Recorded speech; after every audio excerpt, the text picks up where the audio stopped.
최근에 끊지 않고 발생되고 있는 우리 한국 철도 사고 무엇이 문제인가 이런 그 주제들이 이제 많이 주변에서 공존하고 있습니다. 최근에 그 대구 지하철, 세부 철도 같은 것 경우에도 신호 체계 문제점들이 여실히 드러나고 있고, 또 이런 부분에 대해서 사실 국민들은 그 부분에 대해서 굉장히 불안한 감정을 가지고 있는 것도 사실입니다. 이런 것들을 우리가 어떻게 진단하고 어떻게 앞으로 해결해 나갈 것인지에 대한 전문가들의 의견을 듣고자 하는 시간을 마련했습니다.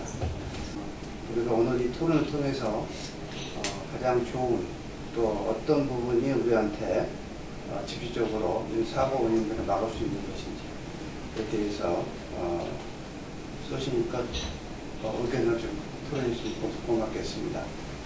오늘 사고도 마찬가지로 세 사람이 세 가지가 다 틀어져야만 사고가 나는 건데, 예를 들어서 운전계장이 신호기를 보고 신호기가 정지인지 진행인지 그런 부분을 확인을 반드시 해야 되는 부분이고, 그 다음에 그 관제 사령에서도 하는 부분을 확실히 알아야 되고 지시를 해야 되고, 그 다음에 또 하나는 그 기관사가 신호기를 보고 가야 되는데 바로 옆에 신호기를 보고 착시 현상이 생겨서 감각을 보이기도 하고, 세 사람이 다 동일하게 한 사람만 정확하게 봐도 사고가 안 나는 건데, 세 사람이 똑같은 생각을 하고 안일하게 생각해서 사고가 났다고 이렇게. 근본 사고 같은 경우는 뭐 차량의 어떤 그 결함에 의한 사고는 아니었다고 생각을 하는데, 방금 전에 그 원장님 얘기하신 대로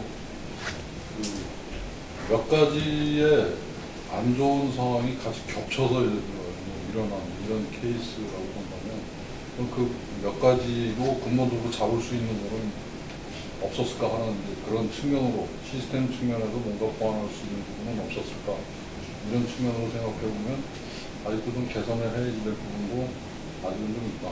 원인이 그 인재라고는 뭐 그 얘기를 하고 있지만, 그걸 좀 더 시스템적으로 더 보완할 방법은 좀 더 좀 확인을 하고 찾아보고 해야지 될 부분이 아니겠나, 뭐 그런 생각도 좀 많이 하고 있습니다.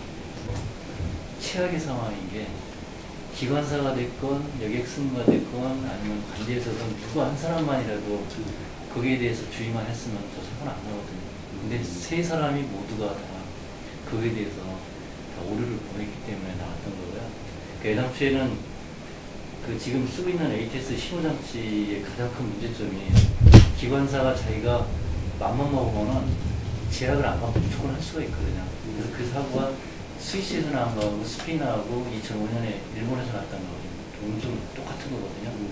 그걸 막기위해갖고 철도공사에서 ATP 사업을 2003년부터 시작을 했었습니다. 그래서 만약에 ATP가 제대로 깔려있고 동작이 됐다면 저런 사고는 날 수가 없었는데, 그게 지금 아쉬운 부분이거든요. 지금 현재는 ATP를 우리는 적용하지 않습니까? 경부선만 빼놓고 나머지는 지금 그 호남선이라든지 전라선 경춘선으로 되어 있는데, 경부선이 설치는 되어 있는데, 제가 어저께도 캐스천 맞고 다친 게 ATP가 그 일부만 사용이 되는 걸로 이렇게 얘기를 하시더라고요. 근데 차량 쪽이나 운영 쪽이나 전기 쪽에서 의견이 전부 다 이게 다르게 나와가지고, 어저께 그거에 대해서는 그 해명이 좀 필요하다고 그렇게 의견을 주고 왔거든요. 전부 다 그 해명이 다 틀리게 나왔습니다. ATS 그다음에 ATC가 있는데, 지금 사실 그 이제 ATP는 bombardier 회사에서 된 거고, ATC는 프랑스 지금 안살도 있거든요. 안살도 회사에서 있는데 서로 간에 틀립니다. 그 소프트웨어가 서로 틀리다 보니까 인터페이스가 지금까지 기술이 안 가지고 있어요. 그러니까 아직까지 왜 그런가 하면은 그 ATP 된 기술은 거기에서 본바디가 가지고 있지만 ATC로 넘어갈지, ATC에서 ATP로 갈 때 하는 이런 인터페이스가 서로 간의 연결이, 소프트웨어로 서로 간이 알아서 짜져서 해줘야 되는데 회사가 다르지 않습니까? 그런 게 좀 문제가 있다. 결국 신호 체계의 문제점이 여실히 드러난 사고였다고 봐야 되겠네요. 신호 체계는 인재죠. 예, 요번에 사고 난 거는 신호 체계가 아니고 인재고 반드시 지켜야 할 안전을 위배해서 일어난 거고, 신호 체계에 대한 거는 각 자기가 ATP나 ATC의 자기 분야에서는 정상이죠. 근데 인터페이스하는 과정이 기술적으로 좀 부족하다. 예. 현재 철도 체계의 문제점이 우리가 있는 걸로 이제 생각을 할 수밖에 없습니다. 그렇다면 어떤 이런 유형의 그 철도 체계 문제점이 혹시 우리가 체계에 대한 문제점을 짚어볼 수 있지 않게 생각됩니다. 저도 제가 그 사고조사위원회 활동을 했었는데 그거 하는 거 보니까 지금 아까도 말하셨지만 그 사고 나는 것 중에 뭐 어떤 그 기계적인 파손이라든가 이런 걸 빼고 나면은 거의 뭐 90% 정도는 인재인 것 같아요, 사실은. 90%요? 그러니까 이게 그리고 또 하나는 이제 이런 인재가 나더라도 이 안전 설비나 이런 데서 백업이 될 수 있도록 뭐 대부분은 되어 있는데 이제 그게 빵꾸나 있는 데서 이제 그런 사고가 나는 거고요. 그러면은 사실 이게 어떻게 보면은 이제 요새 그 안전과 관련해서 해외에서는 우리 인적 오류에 대한 이런 연구 사실 많이 하고 있거든요. 근데 이제 우리도 요새 최근에 이제 이런 인적 오류 같은 거에 대해서 좀 연구를 하는 것 같고, 또 어떻게 보면은 그 일하는 사람들의 어떤 그 일에 임하는 자세, 이게 사실 되게 중요한 게 아닌가. 그 직업의식 뭐 이런 뭐 이번에도 뭐 근무하던 사람이 바꿔가지고 뭐 처음 하던 사람이 왔다 이런 식으로 하여튼 그 인적 문제가 오히려 제일 중요한 게 아닌가 그런 생각이 들고요. 그다음에 이제 하드웨어 안전 설비 관련된 하드웨어는 좀 어떤 우선순위나 뭐 이런 측면에서 뭐 이번 그 대구 사고도 보니까 이 ATP 시설이 안 돼서 그랬다 그러면은 그게 그 ATP 시설을 하는 게 더 중요한 건지, 뭐 지금 뭐 화재 때문에 이제 우리 안전에서 화재 많이 투자를 했는데 그럼 화재 설비를 그 방지하는 이런 게 더 중요한 건지, 사실은 좀 이런 우선순위를 잘 정해서 가는 게 중요하지 않나 뭐 그런 생각이 들더라고요. 근데 이제 어떻게 힘센 이제 뭐 목소리 큰 사람 거에 우선순위가 가고 있는 이런 문제들이 좀 있지 않나 그런 생각이 듭니다. 그 사람은 항상 실수할 수 있기 때문에 그 휴먼 에러를 백업할 수 있는 어떤 안전장치들, 그러니까 자동운전이 되면서 열차가 퇴행운전하거나 이러는 것들은 없어지거든요. 근데 사람이라는 거는 어떤 민원의 소지가 있기 때문에 퇴행운전을 할 수밖에 없습니다. 민원의 그 승객의 요구가 있으면. 근데 이게 자동운전이 하려면 퇴행운전 요구를 할 수가 없기 때문에 그런 일이 발생하지 않거든요. 그래서 이런 조금 자동화되는 개념들, 그리고 이런 종합적인 안전을 감시할 수 있는 그런 우리가 지금 가장 긍정을 가지면 센서 네트워킹 기술이나 IT 기술들하고 이런 철도가 융곡화를 통해서, 그래서 이제 좀 이런 감시를, 전자적인 어떤 감시를 좀 더 강화해서 휴먼 에러를 우리가 좀 백업할 수 있는 이런 시스템들을 이제 적극적으로 도입을 해야 되는 그런 시기가 왔다고 봐요. 많이 빠르게 발전하는 것 같습니다.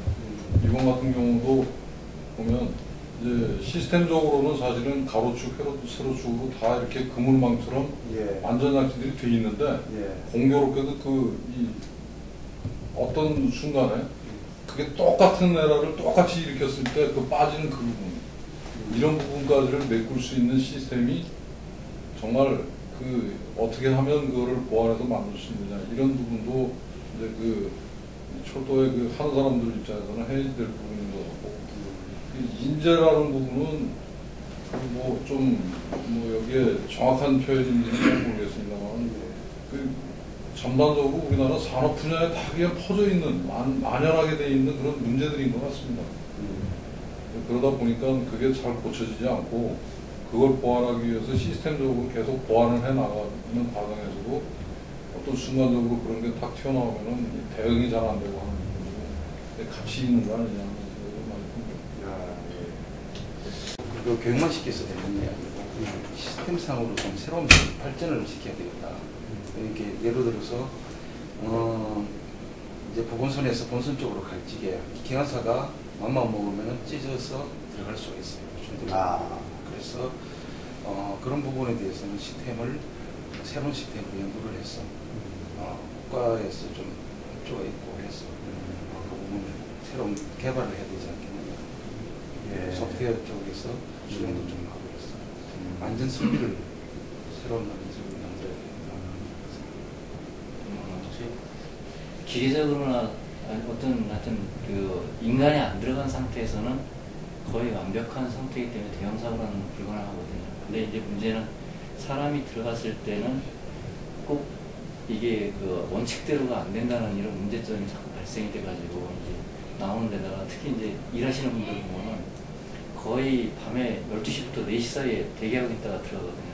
저희처럼 이제 잠하는 사람은 그때 되면 비몽사몽해갖고 어렵습니다. 근데 이제 들어가면은 시간상으로 쫓기는데 일이 많아지다 보니까 일하시는 분들이 정말 힘이 많이 들거든요. 그러면 그거를 방지할 수 있는 거는 아까 우리 이용호 실장님 얘기한 대로 그런 여러 가지 시스템도 구축돼야 되고, 그냥 저희 같으면, 저 같은 경우에는 그러면 그 사람들이 할 수 있는 일을 갖다가 최소화시키고 효율화시키고 그 다음에 아니면 단순화시킬 수 있는 방법이 있다면은 제가 항상 주장하는 실시간 진단이라는 부분이에요. 그렇게 되면은 언제든지 밤에만 갈 게 아니라 차를 운행하는 그 자체만으로도 진단이 되고, 아니면은 그 사람이 굳이 거기 안 들어가더라도 주변에서 데이터를 받아서 처리가 된다면 되는데, 꼭 항상 사고가 났을 경우에 보면 사고가 난 거를 일단은 다른 열차 가기 위해서 빨리 덮어놓고 그 다음에 밤에 들어가 보면은 상황 전혀 캐치가 안 되거든요. 그러면 이제 추리소설만 머릿속에 써가지고 이렇게 보고 서야겠다 이 생각만 하지 무슨 일이 일어나는지 전혀 모르거든요. 근데 외국은 그렇진 않거든요. 사고가 나면 일단은 그 원인을 찾을 때까지 최대한 그걸 보존해주고 하는데 우리는 그게 안 되거든요.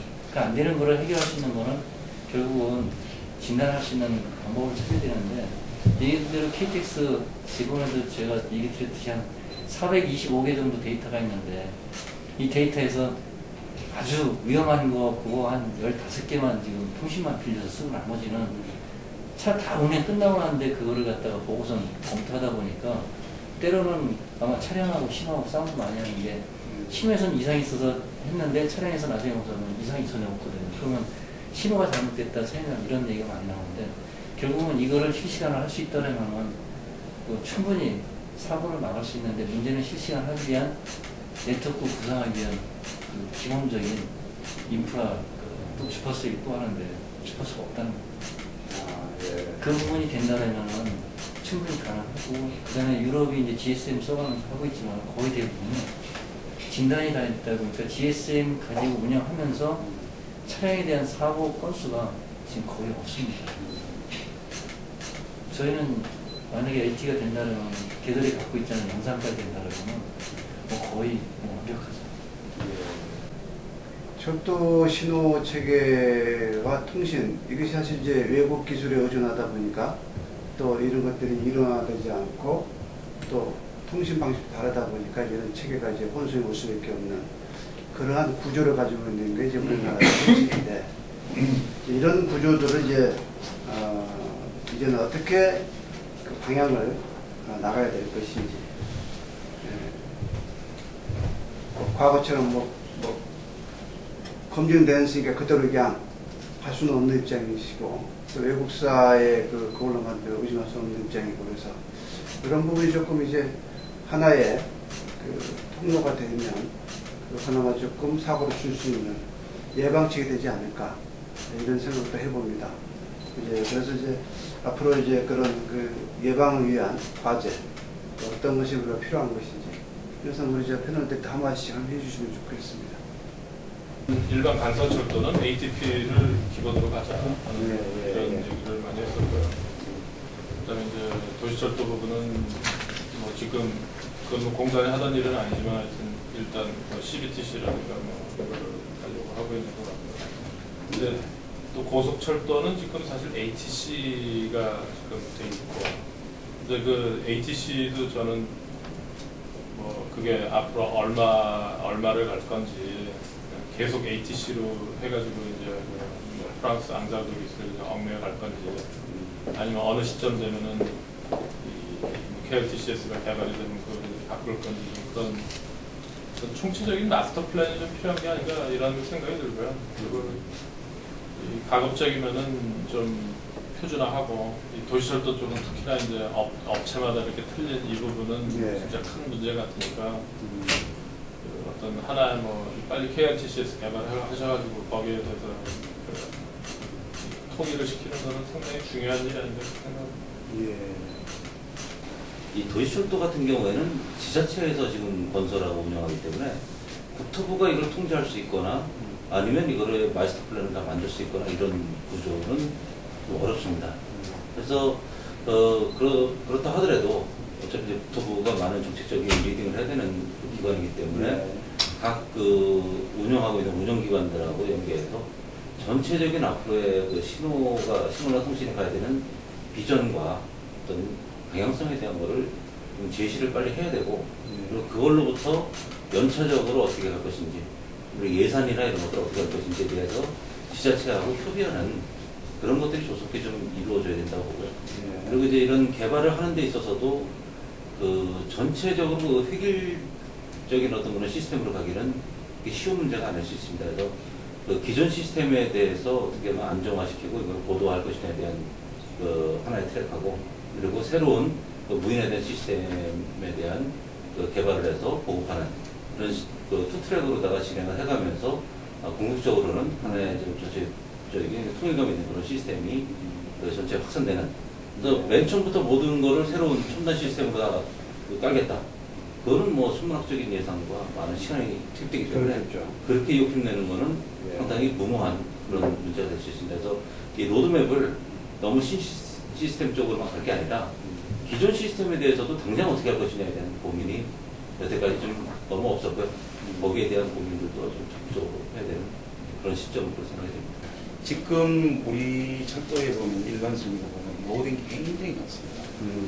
그 선로도 마찬가지고 선로도 가보면은 지선 쪽에는 엉망입니다. 왜냐하면 예산이 없어요. 그래서 우선 지금 신호 통신 책임 곡한을 시키는 게 아니고 그 시설의 궤도 부분도 지금 예산이 없어서 침목도 파손된 것도 많은데도 못 바꾸고 있는 실정이에요. 이게 그동안에 예전에 철도청 시절에서는 예산을 전체적으로 가지고 하지만 지금 시설공단과 그다음에 철도 공사와 분리되다 보니까 유지보수의 예산이 굉장히 줄었습니다. 그러다 보니까 앞으로 이 근본적으로 문제가 있다는 걸 알지만 예산이 있어야 개발도 하고 또 예산이 있어야 보수도 하고 바꾸기도 하고 그러는데 개량도 하고 하는데 그런 부분이 제일 큰 문제라. 시스템을 얘기를 하면 이제 이런 생각이 굉장히 많이 드는데 또 다른 우리 국내 그 철도산업도 비슷한 얘기인데 또 전부 어떤 표준화를 얘기하고 있고 어떤 뭐 국산을 얘기하고 있는데 우리나라 그 과연 표준화 국산을 개발할 수 있는 능력과 실력을 갖춘 그럴 기업을 키우려고는 해봤었는지 그 다음에 또 알면 그런 신호들이 외국 그 제품들이 상당히 많이 들어오게 되는데 그 외국 제품들이 들어오는 것들을 그 사람들 입장에서 보면 대한민국 시장은 자기네들이 공급하는 시장의 뭐 1, 2%밖에 안 되는데 그 한국 시장을 위해서 뭘 개발을 할 거냐. 지가 이런 거 팔면 그만이지. 뭐 하다못해 시험조차도 제대로 하겠냐. 그러면 우리께 정말 필요한 거 아니야. 그러면 그걸 갖고 지금과 같이 뭐 중소기업 육성하는 거 놓고 다 좋은데 뭐 이렇게 그 부분을 그런 형태로 끌고 가서 개발하는 게 개발 과연 될까? 시장성은 국내에 충분한가? 그 궁극적으로 우리나라 입장에서 밖에 나가서 시장에서 팔지 못하면 아무 소용없는 건데 개발도 할 수 없고 아무것도 할 수 없는데 과연 그걸 누가 할까? 이런 부분은 정말 고민을 해봤냐. 근데 그런 측면에서 좀 깊게 좀 생각을 해보고 고민을 해봐야지 이런 느낌입니다. 특히 이제 신호 업체들이 개발을 꺼려하는 이유 중에 하나가 그 투자 대비 이득이 어느 정도 되나 이 문제였었거든요. 근데 지금은 어느 정도 승산이 있다 생각해갖고 많은 기업들이 참여가 돼 있고, 그리고 저희가 해보니까 우리 기술로도 충분히 신호를 할 수 있다는 거는 검증을 했습니다.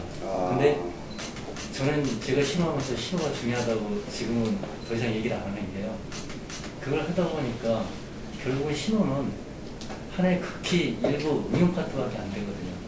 저희가 이 프로젝트를 하면서 중간에 통신을 건드리다 보니까 여기 통신만 된다면은 신호뿐이 아니라 차량이건 시설이건 전례 모든 부분이 다 쓸 수 있는 그런 이런 어떤 쉽게 얘기하면 고속도로를 만들어주는 거랑 마찬가지인데, 이 부분이 지금까지 안 돼 있던 것이 좀 아쉽거든요. 그래서 만약에 통신에 대한 부분만이 확보하기만 된다면 국내에 있는 기술 가지면 제가 볼 때는 전 세계도 충분히 철도 시장은 한국에서 장악할 수 있을 거라고 보고 있습니다. LS 탄졸이 이제 신호업을 하는 그 입장에서만 좀 내정을 간략하게 좀 말씀을 드리겠습니다. 아마 철도 전체적으로 안전 체계는 어느 한 분야뿐만 아니라 전체적인 어떤 틀에서 이루어져야 되는데, 신호 부분에 대해서는 유독 저도 이 업을 하면서 들은 게 이 국산화가 덜 된 부분의 하나라는 부분을 좀 많이 들었습니다.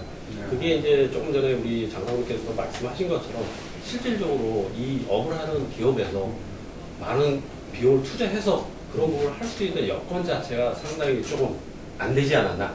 그런 부분에 어떤 여건만 된다 그러면 저도 CEO하고 이런 부분에 대해서 고민을 많이 해보면서 예를 들어서 40억, 50억, 100억을 투자하면서 이거 어떻게 기업이다 보니까 결국은 시장에 돌린 수익이든 여러 가지 부분에 대해서 생각하지 않을 수가 없거든요. 그런 부분에서 과연 연계가 되느냐, 그런 부분에 대해서 궁금증이 많았는데, 이번에 저희가 KRTCS를 하면서 그런 부분에 대해서는 상당히 이제 자신감을 좀 많이 얻었습니다. 그래서 저희 이 업을 하는 기업에서 바라는 부분은 이걸 주관하는 뭐 철도기술연구원, 국토부등 여러 기관에서 전체적인 컨트롤을 가지고 이 개발하는 부분이 실질적으로 우리 국내부터 적용이 좀 잘 될 수 있는 길을 좀 만들어줬으면 하는 게 저희 어떤 철도 발전 또 철도 신호의 전체적인 어떤 발전이 있지 않을까 생각합니다. 지금 저희가 지금 뭐 수출을 좀 계속 확대를 하기 위해서 지금 로드쇼까지 준비를 하고 있어요. 뭐 그런 측면으로 본다면 그 신호에 대한 부분은 상당히 발전을 할 텐데, 이제 저희들이 걱정하는 부분은 그런 부분들이 국내 시장에서 과연 적용이 될 수 있는 날은 언제일지 저희들은 굉장히 좀 걱정스럽게 보고 있거든요. 그런 계획조차도 지금 정확하게 없다. 그리고 그때가 되면 전부 다 똑같이 할 수 있는 얘기는 그냥 경쟁에 의해서 잘 해보십시오, 이거밖에 없어요.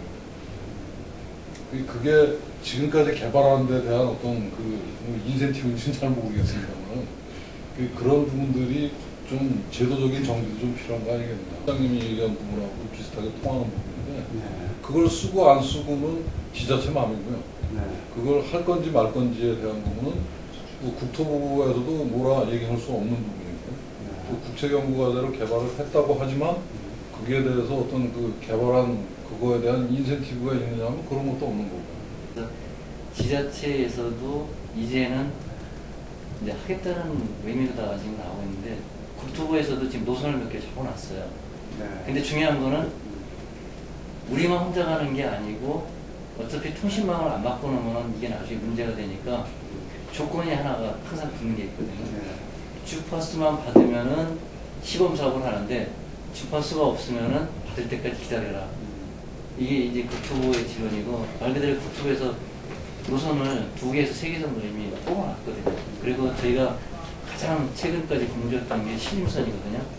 신림선에서는 서울도시철도 기반 시설본부에서 이미 거의 결정을 다 이쪽으로 했지만은, 문제는 이제 오늘 대리인이 안 오셨는데, 대리인 산업에서는 기존에 일본에 그제 루프가지가 하는 그 CBTC를 했었는데, 그게 전면 서울에서 이걸 갖다가 안 된다 얘기를 해갖고 다시 RF CBTC를 검토를 하고 있습니다. 근데 RF CBTC를 검토하다 보니까 결국은 지멘스하고 저희하고의 또 이제 문제가 좀 생겼었고요. 근데 결론적으로 서울시에서는 저희들 거를 요구하고 저희들 걸 원하는데, 문제는 이제 BTA를 하다 보니까 대리인의 결정이 좀 나와 있습니다. 그래서 우리 대리인 이상민님 오시면은 제가 계속 볼 때마다 얘기를 하는데, 거기도 문제는 서울시 자체가 TRS로는 더 이상 건설 못하게 하다 보니까 건설이 다 지금 중단되어 있거든요. 결국은 거기도 주파수 문제가 해결이 안 되면은 앞으로 이거 뭐 신호뿐이 아니라 모든 사업에 있어서 영향을 많이 받기 때문에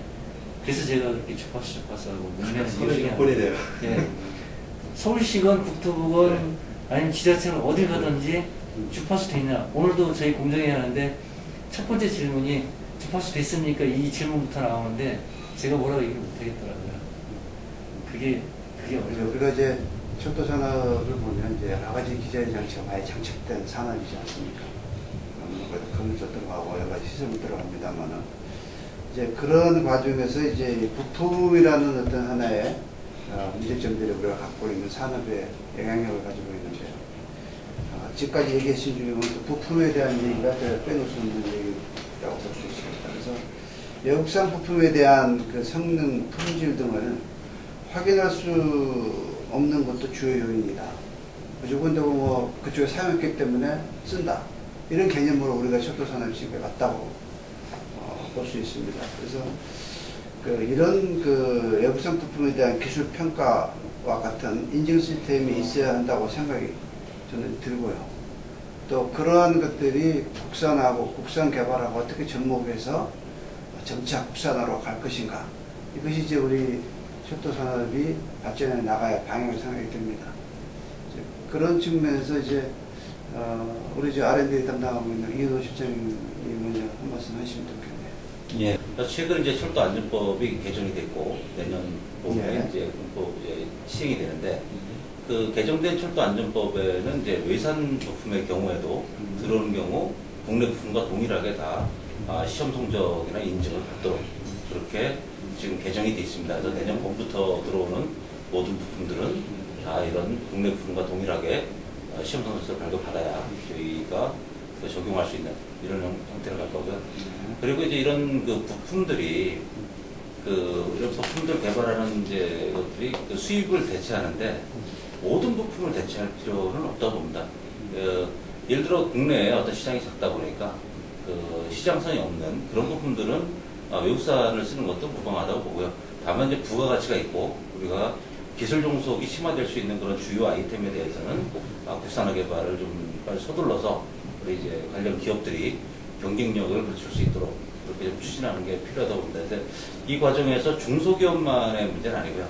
아무리 중소기업이 좋은 제품을 만들어도 우리 지금 한국 현실에서는 로템이 차를 팔지 못하면은 그 중소기업들 아무리 좋은 부품 만들어도 소용이 없습니다. 그래서 저희가 지금 국토부와 저희 진흥원이 준비하고 있는 강소기업 육성 전략이라는 거는 로템을 필두로 해서 그런 중소기업들이 강력한 기술력을 가지고 로템을 서포트를 해갖고 우리 철도 산업 전체를 좀 부흥을 시키고자 하는 그런 이제 전략을 좀 준비를 하고 있습니다. 그래서 내년부터는 좀 이런 부품 산업에 대해서 좀 더 많은 부분을 저희가 좀 더 투자를 해서 확대해 나갈 그런 계획이 있습니다. 사실은 국산 제품을 사용하는 것보다는 외산을 사용하는 것이 저희들이 이제 통상적으로 생각할 때는 이 차별적 요소가 있다고 좀 생각을 합니다. 외산을 사용하게 되면은 뭐 안 해도 되는 시험들이 상당히 많은데 국산을 하게 되면 그 시험을 다 거쳐서 납품을 하려고 하면 이건 뭐 도대체 납품을 할 수가 없을 정도가 되는 그 시간에 굉장히 쫓기고 무지하게 급하게 되는. 근데 저희는 이제 완성차 베이스로 그걸 해야 되기 때문에 지금 뭐 새로운 철도안전법에서도 부품의 형식 시험이라는 게 결국은 차 완성하면서 같이 나오기 때문에 이제 필연적으로 그런 부분이 고려가 돼야 되는데 그 부분이 굉장히 저희들한테는 사실은 힘들어서 국산 제품을 쓰는 게 역차별적 요소가 있는 건 사실입니다. 근데 한편으로 또 이제 돌이켜보면 외산을 써서 지금 새로운 철도안전법에 뭐 여러 가지 인증 시험을 한다 뭐 이런 거를 다 넣어놨는데 저희들이 외국 기업을 그렇게 다룰 수 있느냐? 제가 보기엔 불가능하다고 생각합니다. 이를테면 우리가 큰오로를 가가지고 큰오로한테 너 대한민국에 이 부품 쓰는데 이 부품에 대한 형식 인증을 다 해라. 안 할 거라는 거죠. 안 팔면 안 팔았지. 뭐 그런 부품들. 그러니까 이미 이 공급자 마켓으로 변해져 있는 이 부품 시장들, 큰오로뿐만이 아니라 호이트라든지 뭐 이런 여러 가지 철도의 특수 분야를 다루는 이런 부품 업체들은 예. 세계적으로 한정이 되어 있는데 그 업체들한테 대한민국에서만 적용되는 이 대한민국 시장이 중국같이 크다면 모르겠지만 그 아주 조그만 시장에서 뭘 하나 한다고 한다면 예. 안 할 거다. 이게 사실은 이게 저희가 겪고 있는 가장 현실적인 문제입니다. 아, 이거 문제네. 네. 그래서 정말 힘들어요. 이게 지금도 저희가 지금도 똑같이 겪고 있는데 이게 새로운 철도 안전법에서 더 강화된다고 하면 아마 진짜 힘들어서 못할 것 같아요. 지금도 뭐 그 외국 업체들하고 그런 부분을 그 협상을 하고 내고를 하려고 하면 시간도 그렇고 비용도 그렇고 뭐 이게 도저히 이게 감당이 안 돼요. 근데 이거가 이제 그 앞으로 강화된다면 뭐 상당히 심각한 문제를 초래할 수 있을 것 같고요. 그렇다고 해서 그거를 국산으로 대체할 수 있느냐? 불가능하거든요. 이를테면 호이트에서 하는 카플러나 이런 걸 대체할 수 있습니까? 없죠. 이런 것들은 정말 상당히 심각한 문제가 될 수 있겠다. 이런 생각이 좀 상당히 많이 듭니다. 그래서 그 외산하고 어떤 그 국산하고의 차별적인 문제는 그렇게 놓고 보면 뭐 사실은 그 서로 어떤 거에 취사 선택의 문제가 돼버리고 이제 저희 회사가 지금 이제 나갈 방향으로만 본다면 분명히 저희가 앞으로 계속 세계 시장에서 뚫고 나가고 경쟁을 확보하고 하려면 반드시 국내 부품 시장이 커져야 된다. 커지지 않으면 우리가 외국 부품, 아까 말씀드렸던 그런 거대 부품 그 기업들한테 종속이 돼가지고 도저히 경쟁력을 가질 수가 없어요. 그럼 그걸 벗어나서 뭐 다른 이미 이 세계에서 뭐 이미 내놓으라 하는 기업들은 뭐 봄바르디아가 됐든 지멘스가 됐든 아스톰이 됐든 상당히 많은 기간 동안 오랜 기간 동안 상당히 많은 물량을 이미 걔네들한테 확보하기 때문에 통제가 되는데 네. 우리는 그 신이 새로 진입하는 시장에서 그런 통제가 불가능해요. 걔네들이 1년에 저희들하고 거래하는 매출액이 기껏해야 뭐 1, 2% 이 정도인데 그걸 갖고 그런 정도의 시장을 우리한테 할애를 하겠느냐. 이건 의문이거든요. 그런 의미에서 보자면 네. 반드시 국내 시장의 부품 시장은 키워야 되는데 외국산에 의지할 수밖에 없다. 예. 네. 그런 것들이 상당히 좀 문제가 되는 부분이죠. 그리고 이제 지금 그 부품의 인증 이런 게 생긴 게 그 선로 전환기하고 저 체결부하고 뭐 이 외국의 그 업체들 그리고 특히나 이제 그 업화장들 와가지고 이 지지고 볶고 싸우던 이 문제 때문에 사실은 이렇게 된 게 아닌가 이렇게 생각을 하고요. 근데 뭐 이 부품 구매하고 이런 거는 사실 좀 이거 발주하고 이런 데서 좀 중심을 잘 잡고 가야 되는 게 아닌가 좀 그런 생각을 들더라고요. 또 안전법의 지금 장단점에 대한 것도 저희도 파악을 하고 있습니다. 그래서 지금 현실적으로 이제 법은 이미 통과가 됐고 내년 봄부터 이제 적용이 되기 시작하는데 또 현실적인 대안은 이제 그 하위 규정에 그 부품의 어떤 종류나 그 대상들을 좀 맨 처음에는 좀 제한적으로 가는 이런 방법들에 대한 것들을 지금 검토를 하고 있습니다. 그래서 지금 외산 부품에 의존할 수밖에 없는 것까지 이제 금방 그 로트맨도 말씀하신 것처럼 우리 지금 마켓 쉐어가 얼마 안 되는 이런 상황에서 우리 조건을 맞춰라.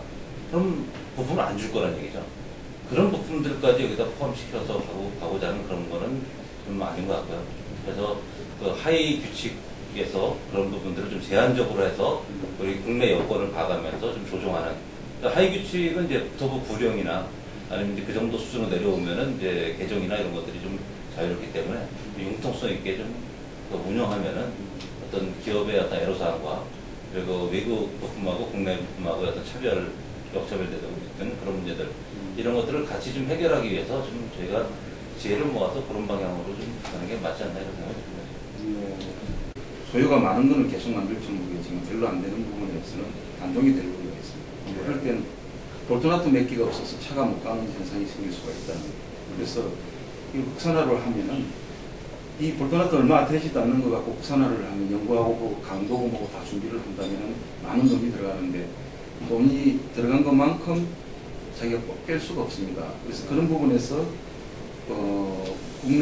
국내에서 만들지 않고 지금 계속 그 외국의 볼트나트를 수입을 하는 조건이 있는데 어느 날 시점에서 끊어지면은 차가 못 가는 시점이 있기 때문에 국산을 단종된 부분 이런 부분에 대해서는 인센티브를 주는지 가격을 높이면 또 감사에 걸려서 그 사람이 징계를 가게 되어 있습니다. 예를 들어서 이 컵이 5,000원인데 이 단종이 됐어요. 그럼 이거 5,000원을 만들어라면 아무도 만들 사람이 없습니다. 그럴 때 이 컵을 3만원이다 하면은 만든 사람이 있다는 거예요. 3만원이라고 구입을 하면은 그 사람은 책임을 져야 돼요.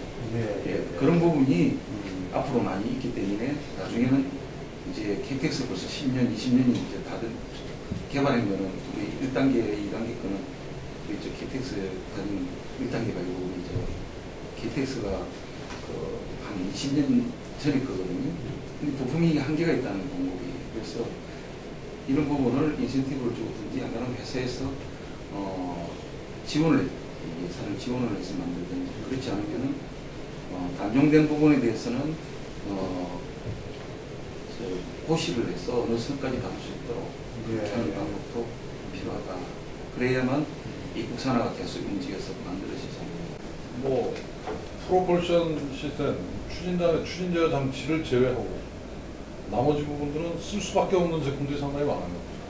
뭐 이를테면 카플라라든지 뭐 호이트에서 만드는 거의 대부분의 제품, 뭐 그다음에 기아 같은 거 이런 것들은 거기 아니면 없는 거죠. 거기 아니면 없는 건데 그거를 한국 실제에 맞춰서 이게 상당히 저희가 어려운 게 그걸 갖고 들어오면 자기네들은 자기네 그냥 표준 모델로 팔고 말라고 그러지 한국을 위해서 개발을 하려고 안 하거든요. 맞죠. 예, 예. 개발한다고 그러면 지금 본부장님 얘기하셨는지 비용이 엄청나게 올라가가지고 감당이 안 되는지 이건 뭐 당연한 건데 이제 그런 거를 놔놓고도 지금 뭐 이 한국 특색에 맞게 그걸 막 변형하려고 그러고 거기에 맞는 시험을 계속 하려고 하고 하니까 진도가 안 나가요. 죽어도 안 나가요. 그렇게 해놓고 이제 결국 상당 기간이 지난 뒤에 보면 뭐 그렇게 하나 저렇게 하나 그냥 표준으로 해나 안 해나 똑같은 이런 상황이 되거든요. 근데 이런 것들이 상당히 좀 어려운 거죠. 그건 대체를 한다는 것 자체가 제가 보기에는 아마 거의 불가능할 것 같습니다. 아까 말씀하신 거 한국에 팔 수 있는 게 1%도 안 되고 그러는데 굳이 우리 쪽에 이렇게 맞출 수 있는 건 전혀 안 할 거예요. 저희 입장을 바꿔놔도 그러기 때문에 결국은 이 철도 산업에도 과도기적인 측면으로 본다 그러면 그런 유능한 어떻게 보면 기계든 전기든 전자든 국내 우리 자동차 산업을 보더라도 굉장히 유능한 기업들은 준수이 굉장히 많습니다. 사실은 시장만 있다면 뭐 언제든지 결국은 국내 철도 시장도 어느 정도 돼야 되지만 노템하고 결국 해외 시장도 같이 갈 수 있는 시장의 크기가 정해진다 그러면 그걸 키울 수 있는 거는 기간적인 문제지 어느 시점에는 분명히 좀 되지 않을까 그런 쪽으로 방향을 잡아가는 게 좀 좋을 것 같아요. 그 산업 발전 경향이나 아니면 이런 특색들도 상당히 많은 것 같은데 제가 그런 쪽의 예를 들 때 가장 대표적으로 드는 게 휠입니다. 지금 국내에 쓰는 그 휠은 100% 수입이라고 보면 맞습니다.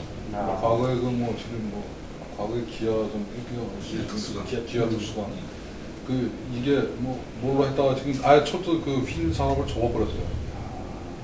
도저히 경쟁력이 없는 거죠.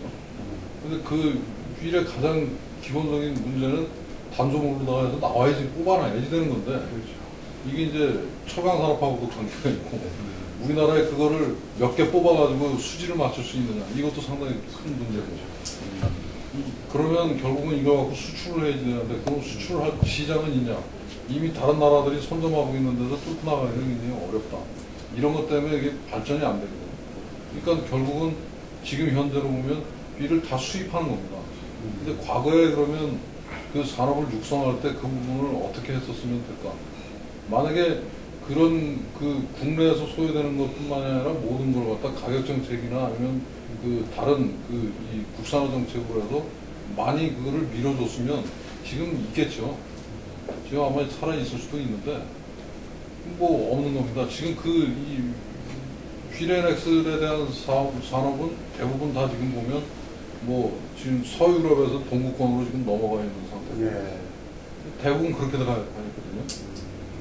그래서 그런 산업의 우리나라의 어떤 경향이나 이런 부분하고 상당히 상관관계가 있고 부품 개발이라는 게 그냥 해소되는 거는 아닌 것 같고 이런 것들이 상당히 큰 문제인 것 같습니다. 네, 잘 알겠습니다. 결국은 우리 철도 산업이 앞으로 해야 할 일도 많지만 결국은 시장 기능과 개발이라는 것은 그 그 시장이 확보돼야만이 개발도 따라간다. 이게 가장 큰 우리 앞으로 짚고 넘어갈 과제일 것 같습니다. 철도 사고의 안전을 어떻게 진단하고 막을 것인가, 이런 부분들과 또 철도인으로서 고민해야 하는 과제인 것 같습니다. 오늘 저희 철도 신호체계 이대로 안전한가에 대한 자료를 이것으로 말씀드리도록 하겠습니다. 수고하셨습니다. 수고하셨습니다.